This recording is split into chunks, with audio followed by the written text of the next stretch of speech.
अस्सलाम वालेकुम, मैं जमील फारूकी हूं। आप मेरा ऑफिशियल यूट्यूब चैनल देख रहे हैं। आज दिसंबर की 7 तारीख है, हफ्ते का दिन है जिस वक्त वीडियो रिकॉर्ड हो रही है। पाकिस्तानी वक्त के मुताबिक शब के 8:30 बज चुके हैं और मेरी अंडरस्टैंडिंग में, मेरी नज़र में अब तक की सबसे बड़ी डेवलपमेंट, सबसे बड़ी ब्रेकिंग न्यूज़, सबसे बड़ी खबर यह है कि सरकार के पांव लड़खड़ा चुके हैं। सरकार के ओहदेदारों में टेंशन बढ़ती जा रही है, इसकी शिद्दत में इजाफा होता जा रहा है। जितनी बड़ी टेंशन पाकिस्तान तहरीक इंसाफ के वर्कर्स, उनके MNAs, MPAs, social media activist और सहाफियों के अंदर है, जितनी बड़ी टेंशन पीटीआई की लीडरशिप को है, उससे कई गुना बड़ी टेंशन इस वक्त सरकार के ओहदेदारान को है। और इसका अदराक अब लोगों को होना शुरू हो गया। आज राना सनाउल्लाह साहब के वारंट गिरफ्तारी जारी कर दिए गए। किस तारीख को उन्हें पेश किया जाना है, उसकी तफसीलात क्या है वो मैं शेयर करूंगा आपसे। थोड़ी देर पहले पाकिस्तान तहरीक इंसाफ की सियासी कमेटी का एलामिया जारी हुआ है, वहां ब्रीफिंग दी गई कोर कमेटी को। उसके अंदर क्या डिस्कशन हुई, किसने पाकिस्तान तहरीक इंसाफ के बानी कायद साबिक वज़ीर आज़म इमरान खान साहब की जो सिविल नाफरमानी की तहरीक का ऑप्शन है उसको नेगेट किया है, उसके अगेंस्ट गए हैं, और कौन इसके हक में गया है, कितनी बड़ी तादाद में लोग हैं जो मिसिंग है पाकिस्तान तहरीक इंसाफ के, वो सारी डिटेल्स आ गई हैं। उसकी तफसीलात क्या है वो मैं शेयर करूंगा। अब मैं यहां पर एक अनाउंसमेंट भी कर देता हूं कि कल दोपहर का जो पहला व्लॉग होगा, यानी इतवार के रोज पाकिस्तानी तारीख होगी 8 दिसंबर, जो पहला व्लॉग होगा उसमें मैं आपको यह बताऊंगा कि अमेरिका से कितनी बड़ी खबर है और कितनी बड़ी प्रेस कॉन्फ्रेंस होने जा रही है। उसकी तफसीलात क्या है मैं उसको जरा डिग आउट कर रहा हूं कि असल कहानी क्या है, करने कौन जा रहा है और किसका इस्तीफा मांगा जाएगा पाकिस्तान से। उसकी तफसीलात मैं कल शेयर करूंगा। जो पहला व्लॉग होगा वो आपने जरूर देखना है कल। इसकी तमाम तर तफसीलात क्या होंगी, आज जो हैपनिंग्स हो रही हैं, जो कोर कमेटी का एलामिया जारी हुआ है, वो मैं आपके सामने शेयर करूंगा। इसलिए गुजारिश, वीडियो को शुरू से आखिर तक देखिएगा। एक और गुजारिश, अगर आपने चैनल नहीं किया अभी तक सब्सक्राइब जरूर सब्सक्राइब कर लीजिएगा। बेल आइकन यानी घंटा या घंटी अपने अंगूठे उंगली के साथ रख के डंडे से दबा सकते हैं। इसके अलावा व्हाट्सएप चैनल का लिंक हर वीडियो की डिस्क्रिप्शन के अंदर मौजूद होता है। आपने मेहरबानी करनी है व्हाट्सएप चैनल का लिंक जो है जरूर ज्वाइन करना है। मेरा ऑफिशियल जो इंस्टाग्राम हैंडल है उसको भी फॉलो कर लें, कभी कभार जरूरत पड़ जाती है, आप मुझसे बात कर लिया करेंगे। पाकिस्तान तहरीक इंसाफ की कोर कमेटी का आज इजलास हुआ, उसके अंदर क्या कुछ हुआ है वो पहले रखना चाह रहा हूं, इससे पहले कि मैं सरकार के ओहदेदारान में जो टेंशन है उसको आपके सामने आश्कार करूं। आज पाकिस्तान तहरीक इंसाफ की कोर कमेटी का इजलास हुआ। अली मोहम्मद खान ने सिविल नाफरमानी की तहरीक के ऑप्शन की मुखालफत की है।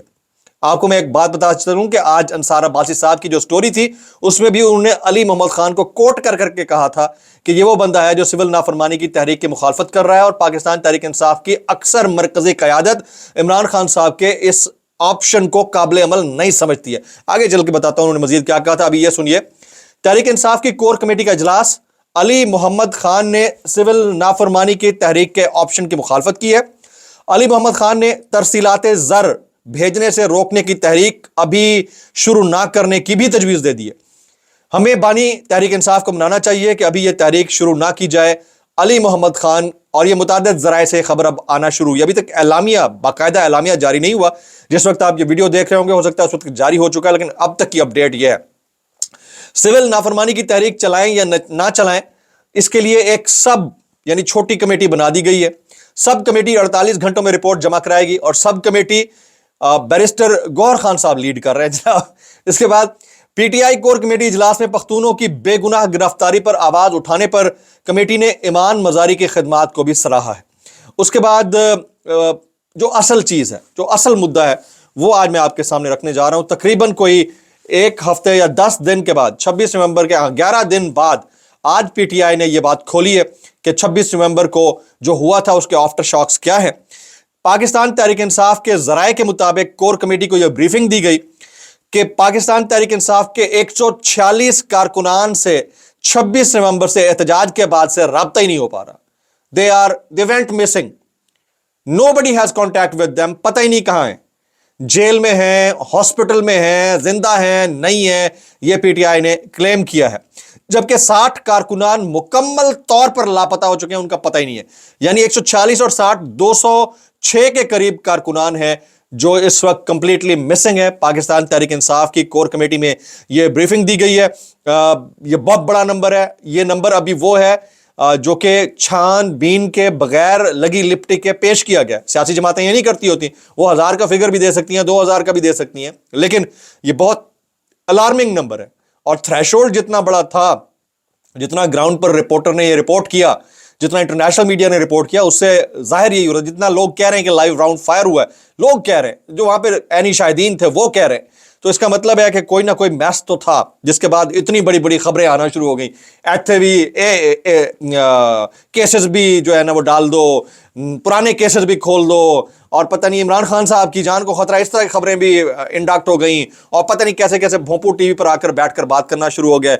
और वो जो हुकूमत के हरकारे थे वो पहले कहने शुरू, 100 से ज्यादा सर खोल दिए गए। ये क्लेम है एक सहाफी का, उसके ट्वीट के अंदर। मेरे ख्याल में सबसे पहले तो उसको पकड़ना चाहिए, अगर झूठ बोल रहा है तो सबसे पहले उसको अंदर करना चाहिए कि भाई तू क्यों झूठ बोल रहा है, ऐसा नहीं हुआ तो तू क्यों झूठ बोल रहा है। और जो क्लेम जिनको करना चाहिए वो इतना मोहतात है, उन्होंने पहले 12 का फिगर दिया, आज 206 का फिगर दिया जो मिसिंग है टोटल में। अच्छा जी, फिर पाकिस्तान तहरीक इंसाफ का 26 नवंबर के एहतजाज के हवाले से हुकूमत के खिलाफ एफआईआर दर्ज करवाने का फैसला। यह फैसला हुआ है कि एफआईआर की इंदराज के लिए भी कमेटी बनाई गई है। लतीफ खोसा साहब उस कमेटी को लीड करेंगे। नईम हैदर पंजोता और दीगर वकला भी कमेटी में शामिल होकर, कोर कमेटी इजलास में यह फैसला हुआ है कि ये सारे लोग शामिल होकर एक बड़ा काम करेंगे, बड़ी कार्रवाई डालेंगे। आज सुबह अंसार अब्बासी साहब की एक स्टोरी है, वो भी इसी से रिलेटेड है, क्योंकि ये बाद में इजलास हुआ है, उसके अंदर जो डिस्कोर्स हुआ है वो बाद में हुआ है, लेकिन अंसार अब्बासी साहब ने ये स्टोरी पहले कर दी थी। उन्होंने कहा कि इमरान खान की सिविल नाफरमानी की कॉल काबिल अमल नहीं है, यह पीटीआई क़यादत समझती है। ये अंसार अब्बासी साहब की स्टोरी है कि इमरान खान की जानिब से सिविल नाफरमानी की ताज़ा तरीन कॉल पार्टी के लिए हैरान कुन है, और ज़्यादातर के ख्याल में यह काबिल अमल नहीं है, यह यानी प्रैक्टिकली पॉसिबल नहीं है। ज़्यादातर पार्टी रहनुमाओं ने अपनी दाखिली व्हाट्सएप ग्रुप में बात करते हुए सिविल नाफरमानी पर अपने तहफ़्फ़ुज़ात का इजहार किया है।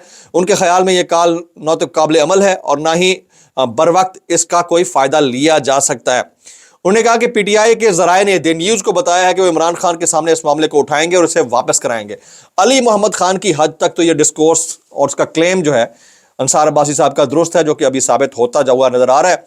ज़राए ने दावा किया कि आला तरीन पार्टी की क़यादत में शामिल रहनुमा, जिनमें PTI chairman barrister Gohar, secretary general Salman Akram Raja, Ali Amin Gandapur, Asad Qaiser के मुताबिक उन्हें सिविल नाफरमानी की कॉल के हवाले से एक्स पर इमरान खान की पोस्ट को जो है वो सीरियस नहीं लेना चाहिए, क्योंकि बतौर रुकने पार्लियामेंट सिविल नाफरमानी में हिस्सा लेने से वो नाअहल हो जाएंगे। ये अंसार अब्बासी साहब की स्टोरी है। फिर उन्होंने कहा कि पीटीआई रहनुमाओं में से एक का कहना था कि जो इमरान खान को इन खतूत पर मुशावरत दे रहा है वो पार्टी और बानी चेयरमैन का नुकसान कर रहा है। वो 24 नवंबर को एहतजाज की आखिरी कॉल भी इमरान खान ने पार्टी क़यादत से मशवरे किए बगैर दी थी। इस पर पीटीआई के मुतादिद सीनियर रहनुमा नाराज थे और इमरान खान से मिलकर इस फैसले पर नजर सानी चाहते थे, लेकिन यह ना हो सका क्योंकि हुक्काम ने उनको लीडर से मिलने नहीं दिया। ये बहुत बड़ी स्टोरी उन्होंने रखी है, लेकिन अभी तक की जो अपडेट है हमें यह पता चला है कि सिर्फ अली मोहम्मद खान साहब ने सिविल नाफरमानी की तहरीक की मुखालफत की है। अब जी सरकार के क्वार्टर्स के अंदर शदीद टेंशन इस वक्त क्या चल रही है वो मैं बता देता हूँ। सबसे पहले तो राना सनाउल्लाह साहब के नाकाबिले जमानत वारंट गिरफ्तारी जारी करके उन्हें अदालत में पेश करने का हुक्म दिया गया है। नाकाबिले जमानत वारंट गिरफ्तारी, ये एडवाइजर हैं किसके? प्राइम मिनिस्टर के फॉर्म 47 वाली सरकार के। ये खुद हार गए थे इलेक्शन। वो कहते हैं वज़ीर आज़म के मुशीर बराए सियासी उमूर राना सनाउल्लाह के नाकाबिले जमानत वारंट गिरफ्तारी जारी कर दिए गए। और मुझे जो मेरे पास इंफॉर्मेशन है, मेरी इंफॉर्मेशन के मुताबिक इस वक्त सारा बैगेज जो है वो पढ़ने जा रहा है शहबाज शरीफ, राना सनाउल्लाह और इस टाइप का जो पूरा खानदान है ना, इनके ऊपर। इसमें मोहसिन नकवी साहब जो है वो क्लीन चिट पा लेंगे, लेकिन ये बाकी सारे फंसे लगे हैं, क्योंकि जो मुक्तदरिया है, जो मेरी इंफॉर्मेशन है, जो मेरी गैर मुसद्दिका इत्तलात हैं, उसके मुताबिक वो इनसे शदीद नाराज़ है कि ये किसी भी काम को ठीक से अंजाम देने के काबिल है ही नहीं, और बहुत सारी चीज़ों में कॉन्फिडेंस में ही नहीं लेते, और फिर बाद में मीडिया के ऊपर किसी और को मुर्द इल्ज़ाम ठहरा रहे हैं। तो इनका ज़रा तिया पांचा होना चाहिए। तो अब जो है जो कल मेरा व्लॉग होगा बड़ा इंटरेस्टिंग होगा, मैं पहले बता रहा हूँ, क्योंकि एक बहुत इंपॉर्टेंट प्रेशर हो रहा है, और जिस शख्सियत का इस्तीफा मुतालबा किया जाएगा उसको देना ही देना होगा, उसको देना, बल्ली का बकरा वो बनेगा। मैं अब मजीद आगे उसके कल डिटेल में बात करूंगा। याद रहे कि राना सनाउल्लाह के जुडिशल मजिस्ट्रेट सिद्रा गुल नवाज ने राना सनाउल्लाह के, ये भी नवाज है, कि वारंट गिरफ्तारी जारी करते हुए उन्हें गिरफ्तार करके 12 दिसंबर को अदालत में पेश करने का हुक्म दिया है। सिर्फ इनके नहीं वारंट गिरफ्तारी जारी हुए, अदालत से एक और बड़ी खबर आई है। सानिया 9 मई GHQ हमला केस में अदालत ने वज़ीर आला खैबर पख्तूनख्वा अली अमीन गंडापुर समेत 25 मुल्ज़मान के नाकाबिले जमानत वारंट गिरफ्तारी जारी कर दिए हैं। 10 दिसंबर को गिरफ्तार करके अदालत में पेश करने का हुक्म भी दिया गया है। बड़ी इंपॉर्टेंट स्टोरी थी जो मैं आपके सामने रखने जा रहा था। آپ اور ہم کانوں کو ہاتھ لگائیں گے اگلے ایک ہفتے کے اندر جتنی گرفتاریاں ہونے جا رہی ہیں. یہ نمبر درجنوں میں نہیں ہے, سینکڑوں میں نہیں ہے, ہزاروں میں ہوگا. اور یہ سننے میں آ رہا ہے کہ یہ اسٹیٹ کرافٹ اتنا سیریسلی ایکٹیو ہونے جا رہا ہے کہ آپ کی سوچ ہے. کیا صحافی, کیا کارکنان, کیا سوشل میڈیا ایکٹیوسٹ, کیا سیاستدان, کیا سینیٹرز, کیا ورکرز, کوئی اس میں وہ کہتے ہیں نا کہ مبالغہ آرائی کے بغیر جو میرے پاس انفارمیشن آ رہی ہے بہت خطرناک ہے. اب میں کچھ بیانات شامل کرتا ہوں. جیسے شاہد خاقان عباسی صاحب فرماتے ہیں کہ میاں صاحب 8 فروری کو یہ کہہ دیتے ہم الیکشن ہار گئے ہیں, آج ملک کی سیاست کچھ اور ہوتی. وہ کہہ دیتے تو آج پاکستان میں تھوڑی بیٹھے ہوتے. وہ کیوں کہتے؟ ان کو پتہ ہے کہ وہ آخری موقع ہے جنہ لٹو تو پھٹو, ٹھیک ہے, اور لٹو تو پھٹو والے بھی پیچھے بیٹھے ہوئے ہیں, یعنی کہ بھٹو خاندان, ٹھیک ہے. کیسے کر لیتے ہو یار, کیسے کر لیتے ہو. آگے چلتے ہیں جی. یہ عظمیٰ بخاری صاحبہ کا ایک کامنٹ ہے, وہ کہتی ہیں مریم نواز کے کاموں نے عوام کو سوچنے پر مجبور کر دیا ہے. میں بھی سوچ لوں, تھوڑا سا مجبور ہو رہا ہوں. کیسے کر لیتے ہو یار, کیسے کر لیتے ہو. کون سے کام؟ خبر ہے آپ کے ہنسانے کے لیے, میرے ہنسنے کے لیے, سب کے ہنسنے کے لیے. خبر ایک اخبار کا تراشا ہے. وہ خبر ہے سب انسپیکٹر کے کاٹنے سے, سنیے گا, سب انسپیکٹر سانپ کے کاٹنے سے زخمی ہو گیا, سانپ ہلاک ہو گیا. سانپ نے کاٹا, سب انسپیکٹر زخمی, سانپ ہلاک. کون سی دنیا میں رہتے ہیں؟ یہ بھی ہوتا ہے, یعنی وینم, فل آف وینم. بھائی کیسے کر لیتے ہو یار, کیسے کر لیتے ہو.